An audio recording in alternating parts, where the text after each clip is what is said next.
ਇੱਕੋ ਹੀ ਜਮਾਤ ਹੁੰਦੀ ਹੈ, ਇੱਕੋ ਹੀ ਅਜ਼ਾਨ ਹੁੰਦੀ ਹੈ। ਕੋਈ ਬੰਦਾ ਆਉਂਦਾ ਸ਼ੀਆ ਹੋਵੇ ਜਾਂ ਸੁन्नी ਹੋਵੇ, ਉਹ ਪਹਿਲੇ ਅਜ਼ਾਨ ਦੇ ਲਵੇ, ਜਿਹੜਾ ਉਹ ਇਮਾਮ ਆਵੇ बेशक शिया होवे सुन्नी होवे, उनके पिछे सारे ਜਿਹੜਾ पहले आ जाता उनके पिछे सारे नमाज पढ़ लेंगे। अगर मैं पहले आ जाऊं तो सारे अहले सुन्नत मेरे साथ शामिल हो जाते हैं। अगर अहले सुन्नत वाल जमात का इमाम पहले आ जाए तो सारे अहले तशी उसके साथ हो जाते हैं। मुसलमाना दी ये सारी इकट्ठी है, बिल्कुल शिया होवे सुन्नी होवे बरेलवी होवे, कोई भी फ़िरका होवे, इत्थे सारे इकट्ठे हैं।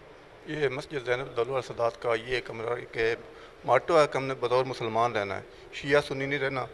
इस मस्जिद में ये है कि शिया मुअज़्ज़िन है, सुन्नी है, जो पहले है वो अज़ान दे, जो जमात मुसल्ले पे खड़े होगा उसके पीछे सब ने मुश्तरका नमाज़ पढ़नी होती है। हम कोशिश कर रहे हैं कि हमारे मुल्क में जो फ़रक़ाबाज़ी वो ख़त्म हो।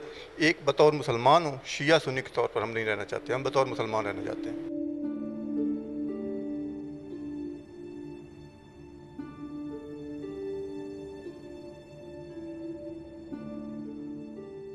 Ah